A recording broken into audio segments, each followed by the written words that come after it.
The day I became the most hated person in Lakeside Estates was also the day my wife refused to open our barn for then-aborhood tyrant Karen.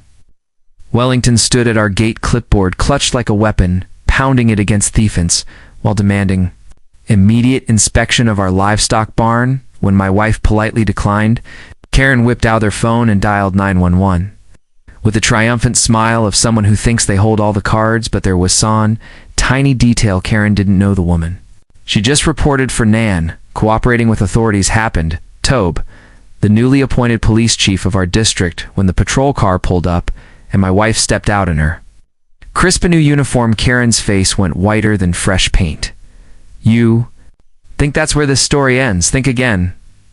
A week later, my wife launched an investigation that sent the entire HOA into panic mode. You won't believe how this ends.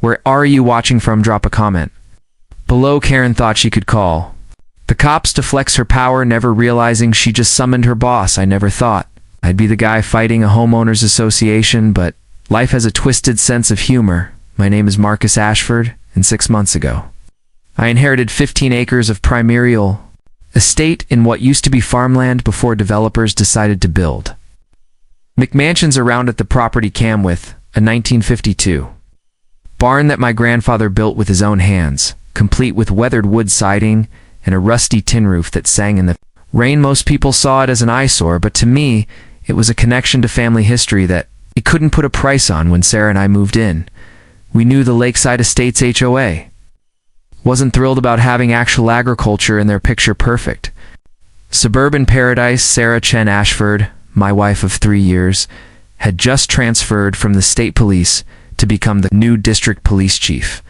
a promotion that came with better hours and the promise of a quieter life.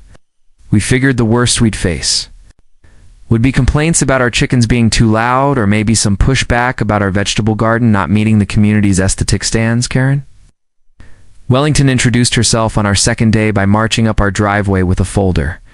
Thick and auto use as a doorstop. She was the kind of woman who wore pearls to check the mail and treated HOA meetings like board meetings at Fortune 500 companies.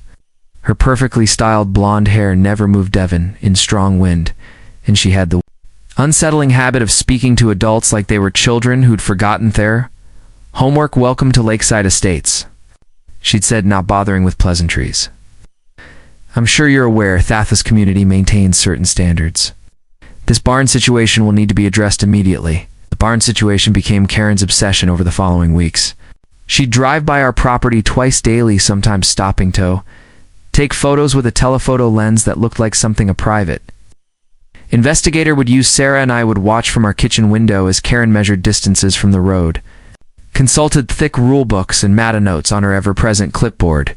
3 weeks into what I'd started calling the Karen campaign, he escalated from passive-aggressive notes in our mailbox to showing up unannounced with inspection demands. That Tuesday morning, I was in my home office when I heard the familiar sound of her sensible heels clicking up our driveway like a countdown timer. Sarah answered the door in her casual clothes, coffee mug in hand, clearly not in the mood for another lecture of boot property values. Mrs. Wellington, she said politely. What can I help you with, Toddy? Karen launched into what sounded like a prepared speech about new HOA regulations requiring immediate inspection of all outbuildings for compliance with recently updated aesthetic guidelines. I'm going to need access to that barn right now, Karen concluded, pointing dramatically toward the structure, like she was identifying a crime scene. The community has concerns about what might be stored in there. Frankly, your refusal to cooperate is creating suspicion among your neighbors. Sarah sat down her coffee mug with the kind of deliberate control that I'd learned meant she was getting seriously annoyed. Mrs. Wellington, I appreciate your dedication to community standards, but we're not opening our private property for inspection without proper legal documentation and reasonable notice. Thoughts. When Karen's mask slipped for the first time, her pleasant smile twisted into something calculating, and she pulled out her phone with the slow theatrical movements of someone woofed. They were about to play their ace card. Fine, she said, dialing 911. I'm reporting non-operation with official community oversight. This is Karen Wellington, Lakeside Estates Hope resident, and I need police assistance with residents who are refusing to comply with lawful inspection requirements. I had to bite my lip to keep from laughing as Karen described Sarah as the wife who was obviously hiding something and requested immediate police response. What happened next was better than any comedy show I'd ever watched. The patrol car arrived within 10 minutes, just as Karen had predicted, but when the door opened and Sarah stepped out in her brand new police chief uniform, Karen's expression went through about 5 different stages of confusion before settling on pure horror. Good morning, Mrs. Wellington, Sarah said, professionally pulling out her notebook. I understand you called to report an operation with authorities. I'm here to investigate your complaint. The silence that followed was so complete, you could hear birds chirping 3 blocks away. Karen opened and closed her mouth several times, looking like a fish trying to breathe air, while Sarah waited with a patient expression of someone who dealt with difficult people for a living. Finally, Karen managed to stammer, I didn't realize. I mean, I wasn't in for Met. You were.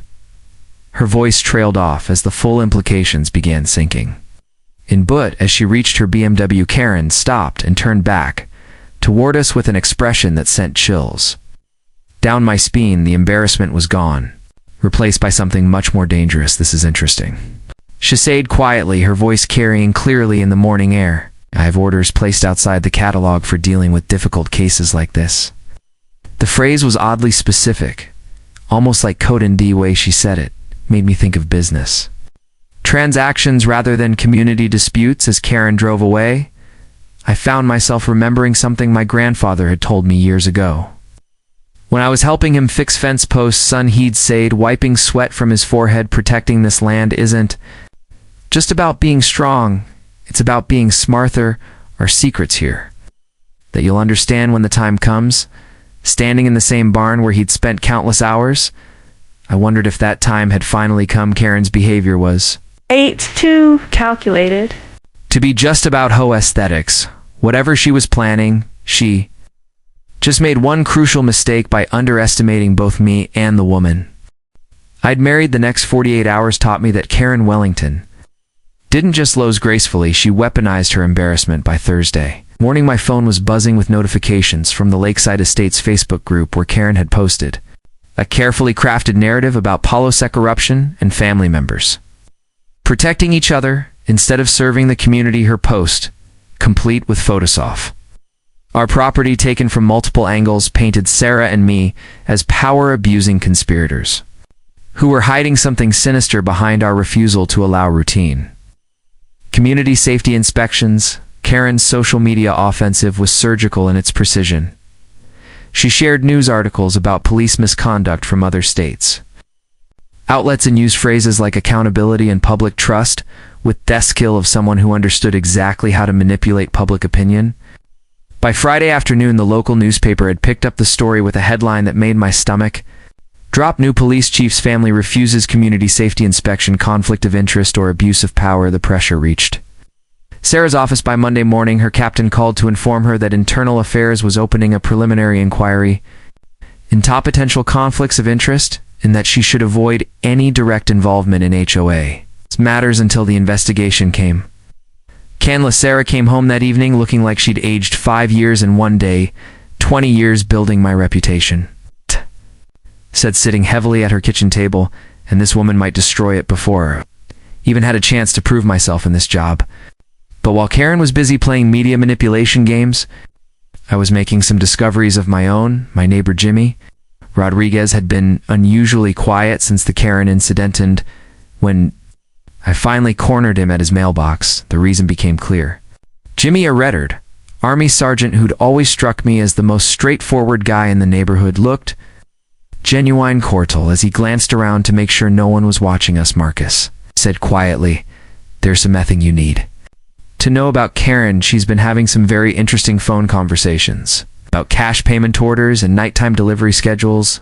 Jimmy's revelation hit me like a cold slap. He explained that his insomnia hadled 2 late-night walks around the neighborhood during which he'd overheard Karen on her phone discussing what sounded distinctly like business transactions rather than community management. She talks about invoice adjustments, offshore payments, and some things she calls international partnership logistics. Jimmy continued, his military background evident in how he'd mentally cataloged the suspicious details. "And Marcus, she keeps mentioning your property specificality. It's just the barn, but the location, the access roads, the sight lines from the street, the conversation took an even stranger turn. When Jimmy showed me photos he'd been discreetly taking. During his walks, Karen's house showed signs of activity that didn't match her public persona as a grieving widow living on a fixed income, expensive cars with otestate plates parked in her driveway at odd hours, delivery trucks arriving after midnight, and meetings in her backyard, involving men who didn't look like they were there to discuss community bylaw. But Jimmy's most shocking revelation came as we were wrapping up our conversation. His voice dropped to barely above a whisper as he admitted, "Marcus, I have a personal reason for watching Karen so closely 5 years ago. She was my business partner in a security consulting firm. She systematically destroyed that partnership using the same tactics she's using on you now. False accusations, media manipulation, legal pressure, and community ostracism. By the time I realized what was happening, she'd foresighted him into bankruptcy and taken control of all our contracts. That evening, Mrs. Eleanor Blackwood knocked on our door with information that changed everything. Mrs. Blackwood was the kind of woman who noticed it of everything and forgot nothing, and what she'd been noticing lately had her genuinely frightened dear. She sought accepting Sarah's offer of tea with shaking hands. I've been watching Karen's activities because they remind of things I saw during the war. She's been meeting with foreign-looking men who speak languages I don't recognize, and they've been paying special attention to your property and the old excess roads your grandfather used for farming." Mrs. Blackwood's observations were detailed and disturbing. Larger trucks with Canadian plates had been making regular stops near our property line, always between 2 and 4, and the men with expensive equipment had been surveying our land from the public roads, taking measurements and photos that went far beyond casual interest. Most concerning of all, Karen had been overheard discussing timeline pressures and mentioning that certain inventory transitions needed to happen before winter weather made transportation more difficult. As I helped Mrs. Blackwood to her car, she grabbed my arm with surprising strength and said something that made my blood run cold. "Your grandfather was a smart man, Marcus Henyu.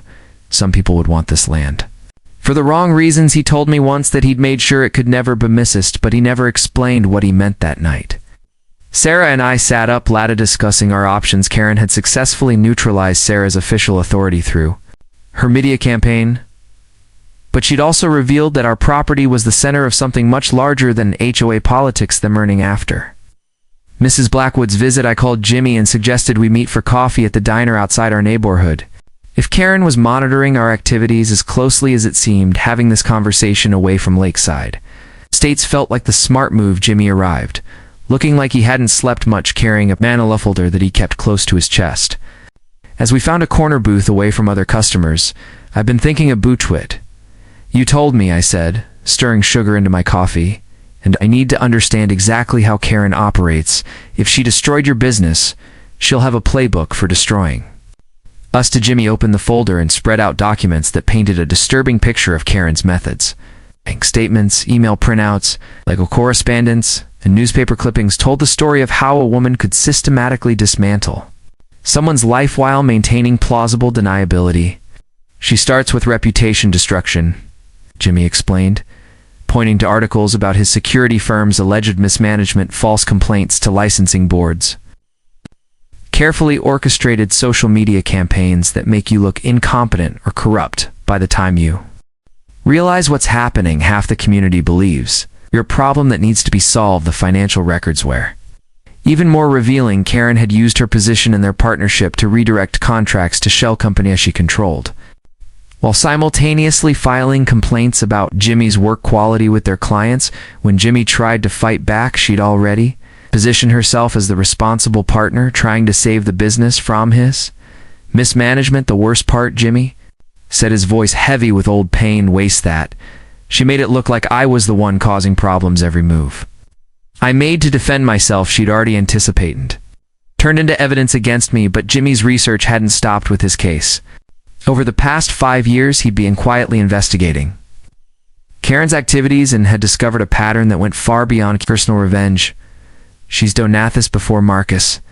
At least 3 other times that I can document, always targeting properties in strategic locations, always using the same combination of legal pressure, social manipulation, and community authority to force people out. He showed me property records for parcels of land that Karen had somehow acquired after their previous owners faced similar campaigns of harassment and financial pressure. What made our situation different, according to Jimmy's analysis, was the specific attention Karen was paying to our barn and its location. Using satellite maps and traffic pattern studies, he determined that our property sat at the intersection of several major transportation routes with direct access to highways leading to Canada and Mexico. Old farm roads my grandfather had used for agricultural purposes provided multiple entry and exit points that will be invisible to casual observation. She's not just trying to get your land, Jimmy concluded. She needs your specific piece of land for something that requires discrete transportation excessive for our meeting. I drove home with my head spinning from everything Jimmy had shared, but instead of feeling defeated, I felt something my grandfather would have recognized: the focused determination that comes from finally understanding your opponent's strategy. Karen had made the mistake of assuming that because she'd successfully destroyed Jimmy's business, she could use the same tactics on us. What she didn't know was that Jimmy's experience had given us a roadmap for recognizing and countering her moves before they could gain momentum. That afternoon, I decided to do some investigating of my own. I drove to the county records office and requested copies of all documents related to our property over the past 10 years. What I found there made my hands shake as I read through the paperwork. Someone had applied for a temporary storage facility permit using my name and forged signature, dated just 2 weeks after I'd inherited the property. The application described plans for a large-scale warehousing operation that would require significant truck traffic and 24-hour access to the site. The forgery was obvious once you knew to look for it, but it had been skillfully done by someone would seen my real signature multiple times. More disturbing was the supporting document that accompanied the application, including environmental impact statements and traffic flow analysis that would have taken months to prepare. Karen hadn't just decided to target our property after we moved in. She'd been planning this operation long before my grandfather died, which meant she'd been watching our family and waiting for the right opportunity to strike. When I confronted the records clerk about the fraudulent application, she seemed genuinely surprised and concerned. Mr. Ashford, she said, pulling up additional files on her computer, this application has been referenced in several other permits and zoning requests over the past 6 months. If it's fraudulent, that means we have a much bigger problem than just one fake signature. She showed me documents that revealed Karen had been using the fake permit as justification for requesting road improvements, utility upgrades, and traffic pattern changes that would all benefit the kind of large-scale operation described in the forged application. But the most shocking discovery came when the clerk showed me the financial backing documentation. Fourth storage facility project. The funding was coming from something called Lakeside International Commerce Partners, with an address that traced back to AP O-Box, registered under Karen's name. The project budget listed $12 million in initial investment with projected annual revenues of $50 million. From specialized services for international clientele, these weren't the numbers you'd see for legitimate warehouse operations. They were the kind of figures that suggested something much more profitable and much less legal thadiving. I shared everything I'd learned with Sarah, who listened with the focused attention of someone trained to recognize criminal enterprises. Marcus, she said quietly, what you're describing sounds like money laundering on a massive scale. Possibly connected to smuggling operations, the international partnerships, the emphasis on transportation routes, and the need for discrete storage facilities. Karen isn't just running some small-time HOA power trip. She's operating a sophisticated criminal network, and our property ice essential to whatever they're planning the next morning brought confirmation that we were dealing with something much larger than we'd imagined. I woke up to find tire tracks in our driveway that didn't match any of our vehicles, and fresh footprints around the barn that suggested someone had been conducting a detailed inspection of the building during the night. When I called Jimmy to report the intrusion, his response was immediate and urgent. Marcus, if they're doing physical reconnaissance now, it means they're moving to the next phase of their operation. We need to document everything, and we need to do it fast. The evidence of nighttime surveillance on our property was the final straw that pushed Sarah from concerned wife to determined police chief. When I showed her the tire tracks and footprints around our barn, something shifted. In her expression that I'd only seen a few times during our marriage, it was the look she got when someone crossed a line that transformed a personal problem into a professional obligation. Marcus Chasade, pulling out her phone, I don't care what Internal Affairs thinks about conflicts of interest, this has moved beyond HOA harassment into criminal activity, and that makes it my jurisdiction whether Karen likes it. Ornette Sarah's first call was to Detective Ray Morrison, her most trusted colleague from her previous department. Morrison specialized in financial crimes and had a reputation for unraveling complex money laundering operations that other investigators couldn't crack. Within 2 hours, he was sitting in our living room reviewing Jimmy's documents and theft permit applications I'd discovered. At the county office, Sarah, Morrison said, spreading the paperwork across our coffee table. What you're showing me looks like the infrastructure for a major smuggling operation, the financial backing, the transportation requirements, and the need for discrete storage facilities. Your neighbor isn't just running a neighborhood power trip. Morrison's analysis confirmed our worst suspicions about Karen's activities. The $12 million in backing for the fake storage facility project had been traced through 3 shell companies. Before it is sapping into offshore accounts, the traffic pattern studies included a detailed analysis of border crossing, shadles, and customs inspection procedures, most damning of all the specialized logistics services. Mention Nadine, the budget projections matched the language used in federal investigations of international smuggling rings. The numbers don't lie, Morrison explained. $50 million in annual revenue from a warehouse operation means they're moving something much more valuable than legitimate cargo. But Morrison brought more than just financial analysis to our situation. He'd been quietly investigating a network of properties across 3 states that showed similar patterns of fraudulent permit applications, community authority manipulation, and suspicious transpontia infrastructure development. Karen Wellington's name has appeared in connection with at least 6 other locations, he told us, pulling out a map with red pins marking properties from Michigan to Florida. Each one shows same pattern: acquire strategic transportation hubs through legal pressure and community manipulation, the news them for high value cargo operations that avoid normal customs and border security. The scope of what Morrison was describing made me feel dizzy. We weren't dealing with a local HOA president who'd gotten carried away with power. Karen was a key player in a multi-state criminal network that had been operating for years without detection.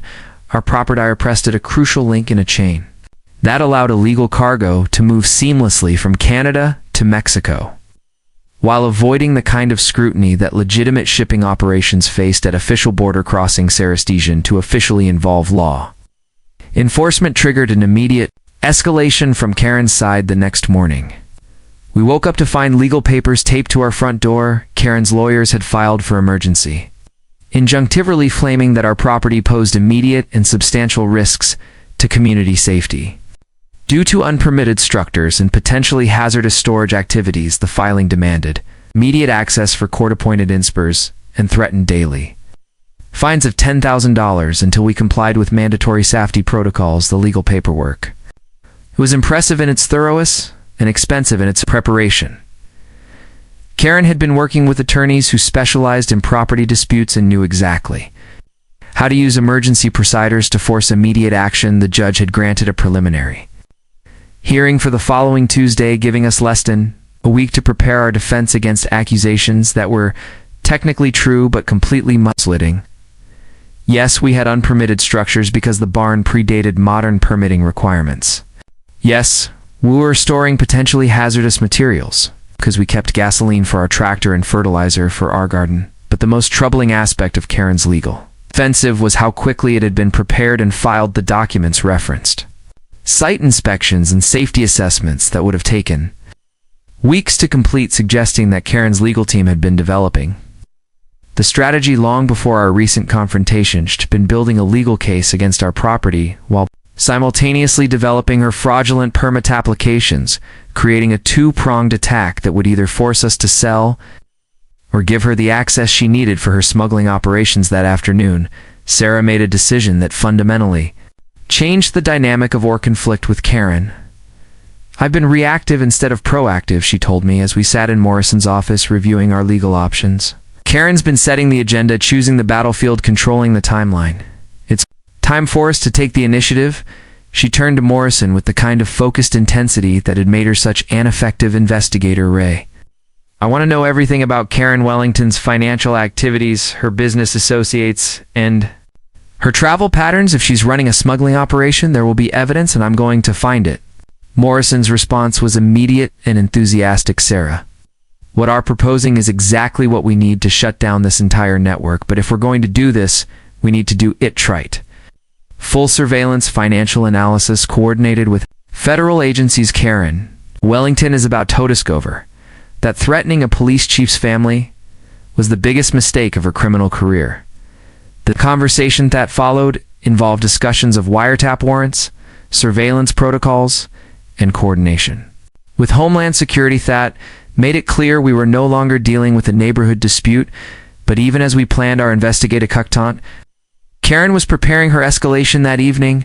She appeared on the local news program with a carefully orchestrated interview about police corruption and abuse of authority. Sitting in her perfectly appointed living room, wearing the kind of outfit that suggested both respectability and victimhood, she painted herself as a concerned community leader fighting against law enforcement officers who thought they were above the rules that governed everyone else.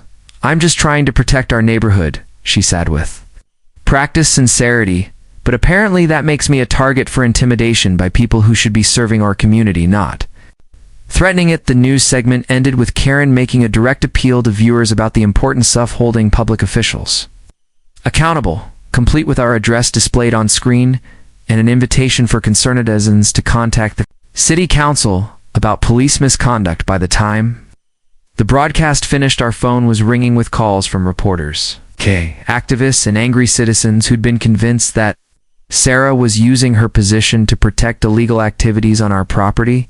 As we watched Karen's performance on the evening news, I realized that we had reached the point my grandfather had warned me about, the moment when protecting our land would require more than just legal maneuvering or community politics. It would require the kind of strategic thinking that called out maneuver, someone who'd spent years perfecting the art of destroying people's lives while maintaining her reputation. The question was whether we were smart enough to beat Karen at her own game before she destroyed everything what had worked to build detective. Morrison's investigation moved faster than I'd expected. Within 72 hours, he'd assembled a file that painted Karen Wellington as a central figure in what federal agents were calling Operation Northern Pipeline, a sophisticated smuggling network that moved everything from counterfeit goods to illegal. Our property wasn't just conveniently located for his operation, it was essential. The old farm roads my grandfather had maintained riveted, the perfect invisible highway for cargo that needed to avoid official inspection, while the barn offered secure storage for goods in transit between major urban markets. But the scope of Karen's operation was even more staggering than Morrison had initially estimated. Financial records seized from her shell companies revealed annual profits exceeding $50 million, with individual shipments worth millions moving through properties she controlled or influenced. She wasn't just facilitating smuggling. She was running a logistics empire that coordinated transportation, storage, security, and distribution for criminal organizations. Sacro's 2 countries. The HOA presidency had been perfect cover, giving her legitimate reasons to monitor property lapse and transportation patterns while maintaining her reputation as a concerned community leader. Morrison's briefing that Wednesday morning included satellite photos, financial flowcharts, and communication intercepts that read like something from a crime thriller. Karen Wellington has been building this network for over a decade, he explained, pointing to a timeline that showed her systematic acquisition of strategic properties. She identifies locations with right geographic advantages, then uses a combination of legal pressure, community manipulation, and financial incentives to gain control. But just as Morrison was explaining how the federal case would unfold, my phone rang with news that changed everything about our situation. It was a lawyer I'd never heard of calling from a firm in Boston that specialized in estate law, Mr. Ashford," he said in the formal tone that lawyers use when they're about to complicate your life. "I'm calling about a recently discovered codicil to your grandfather's will. We need to schedule an immediate meeting to discuss legal requirements that affect your property ownership." The timing seemed impossibly coincidental, but the lawyer insisted that the discovery was legitimate and urgent. That afternoon, Sarah and I sat in the law offices of Whitman, Sterling and Associates, staring at documents that made me question everything I thought I knew about my grandfather's legacy. The codicil, written in my grandfather's handwriting and properly witnessed, contained instructions that had been sealed until external pressures threatened the integrity of the family property. Inside the sealed envelope was a hand-drawn map of our land marked with symbols and codes that meant nothing to me, along with a note that made my hand shake. "Marcus, if you're reading this, it means someone is trying to take our land for the wrong reasons. Check the oak bookshelf in the barn, third shelf from the top behind the farming almanac." All Harris explained that the codicil contained provisions that would make selling or significantly modifying or property legally impossible without completing a complex process that could take years. More importantly, it referenced historical documentation that could potentially designate our land as a protected cultural site. Under federal preservation laws, your grandfather was aware that this property had historical significance beyond its agricultural value. The lawyer continued that evening. Sarah and I made our way to the barn with flashlights, and the growing sense that we were about to uncover something that would fundamentally change our understanding of the conflict with Karen. The oak bookshelf my grandfather had mentioned was exactly where he'd described, built into the back wall off barn behind stacks of farming equipment behind the row of almanacs. My fingers found a metal box that had been carefully concealed in a hollow space. Carved into the wooden shelf inside the box were documents that took my breath away: land surveys from the 1850 SSHOW, our property as a station on the Underground Railroad, with detailed maps of tunnel systems that had been used to help enslaved people escape to Canada, correspondence between my great-great-grandfather and abolitionist Desbrants, the strategic importance of the location for freedom transportation. Most shocking of all, recent geological surveys have shown that many of those historical tunnels were still intact beneath our property, creating the kind-of hidden transportation infrastructure that would be invaluable for modern smuggling operations. The final document in the box was a letter addressed to me personally, dated just 6 months before my grandfather's death. Marcus, it read, "If you're reading this, it means the land vultures have finally made their move. This property has been in our family for 5 generations because it serves a purpose that goes beyond farming. The Underground Railroad tunnels beneath our barn represent some of the most historically significant freedom infrastructure in the region, and they must never be used for the opposite oppose. I've seen signs that certain people are becoming interested in our land for the wrong reasons, and I've made illegal arrangements to protect it." As Sarah and I sat in the barn reading my grandfather's letter by flashlight, the pieces of Karen's obsession finally fell into place. She didn't just want our property for its surface transportation agantant.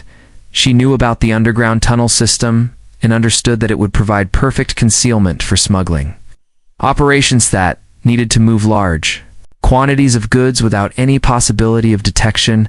The historical significance the fact father had worked to protect was exactly what made our land so valuable to her criminal network. But me grandfather's revelations also meant that we now had legal weapons that Karen couldn't have anticipated. If our property could be designated as a historical preservation site, it would become virtually impossible for any Oneto to develop it for commercial purposes. The Underground Railroad connection alone would trigger federal protection protocols that would make Karen's smuggling plans completely unfeasible.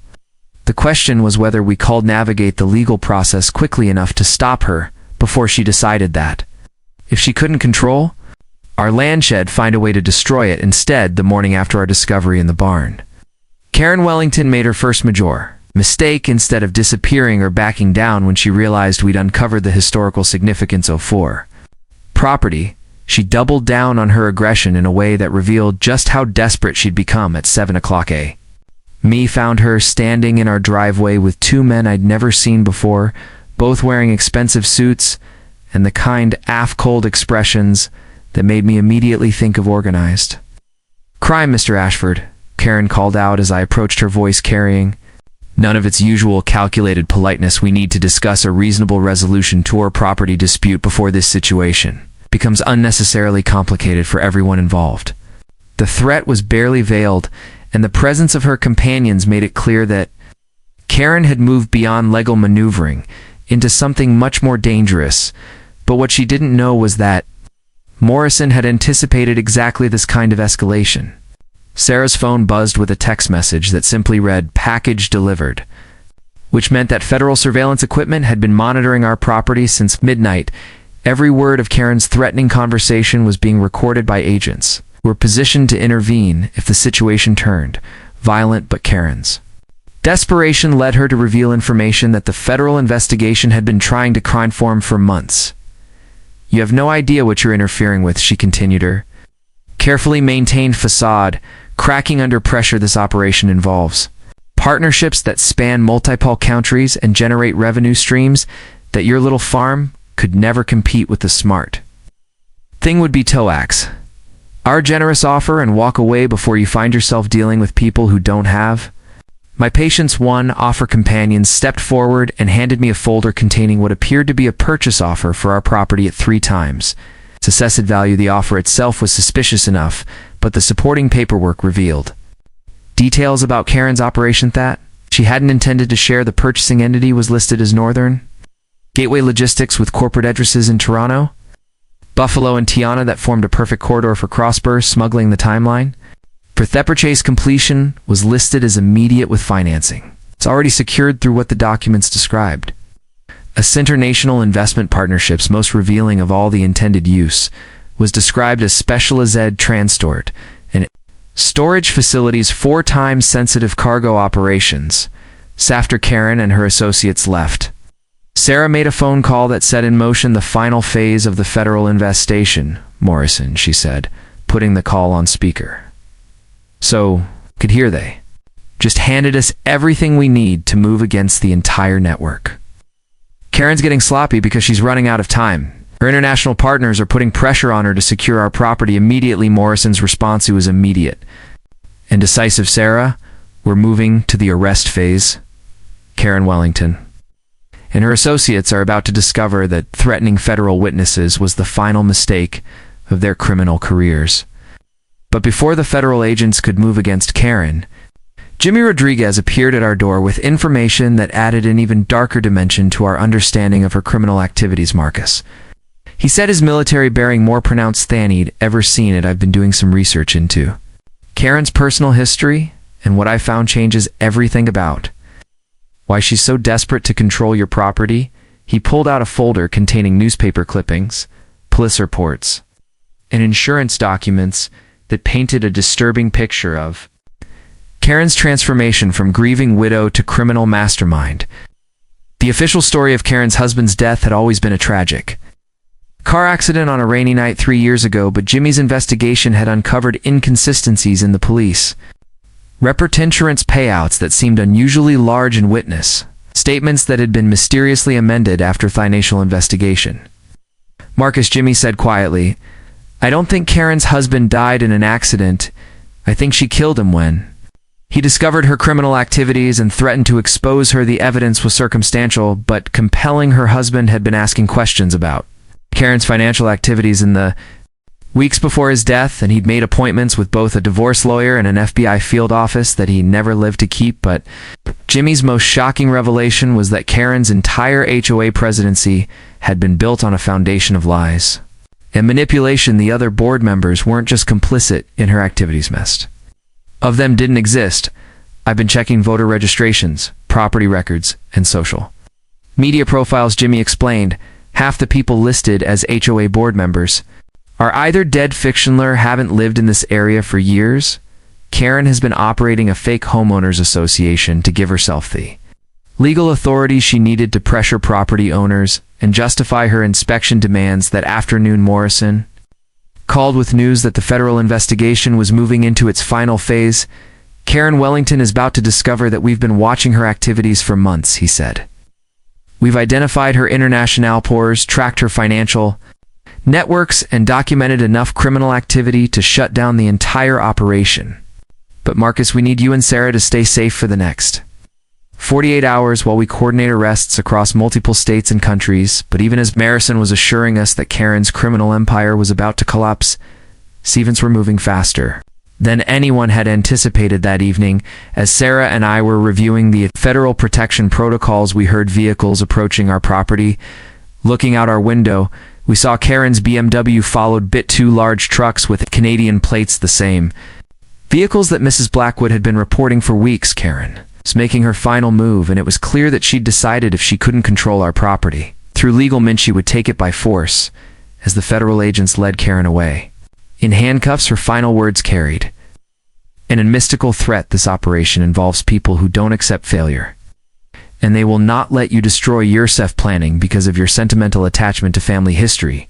The FBI raids that followed Karen's arrest were more extensive than anyone had imagined. Within 6 hours, federal agents had executed coordinated arrests across 12 states and 3 countries, dismantling what authorities described as one of the largest cross-border smuggling operations in North American history. Morrison called us that evening with updates that read like something from an international crime thriller. Marcus, what you and Sarah uncovered led to the seizure of over $200 million legal goods, the arrest of 43 suspects, and the discovery of smuggling tunnels and storage facilities from Vancouver to Tiana. But the most satisfying part of the federal operation was what they found hidden on our own property. Using ground-penetrating radar and the historical maps from my grandfather's Saccart, box agents discovered that Karen had been using our underground railroad tunnels for the past 18 months, storing millions of dollars in contraband in chambers that had once sheltered people seeking freedom. The irony wasn't lost. Onanion involved the same passages that had been used to help enslaved people escape to Canada were being exploited by criminals to move drugs and stolen goods in the opposite direction. The evidence recovered from the tunnels beneath Arbonne was staggering in its scope and organization. Agents found detailed logistics records showing that over $15 million in illegal merchandise had been processed through our property since Karen gained access through a combination of legal pressure and physical intrusion. She'd been using sophisticated hydraulic lifts to move a cargo between the surface and the underground chambers while maintaining perfect deniability through her position as HOA president. The operation was so well organized that it had gone completely undetected by local law enforcement for over a year. But perhaps the most revealing discovery was Karen's office, hidden in the deepest section off tunnel system and accessible only through a concealed entrance in our Barnes Foundation. The office contained financial records, communication equipment, and strategic planning documents that painted a picture of criminal ambition that went far beyond simple smuggling. Karen hadn't just been facilitating illegal transportation. She'd been building a criminal infrastructure that would have eventually controlled a significant portion of black market commerce between the United States, Canada, and Mexico. The personal cost of Karen's criminal empire became clear during her interrogation, which Morrison shared with us in general terms. Faced with overwhelming evidence and the prospect of spending the rest of her life in federal prison, Karen finally admitted to murdering her husband when he discovered her activities and threatened to expose her to authorities, described it as a business decision. Morrison told us, his voice heavy with disgust, when her husband found Evan Soof, her smuggling operation, and scheduled a meeting with the FBI, she decided that eliminating him was more cost-efficient than shutting down her criminal enterprise. Karen's confession revealed the depth of her psychological trance from community leader to criminal mastermind.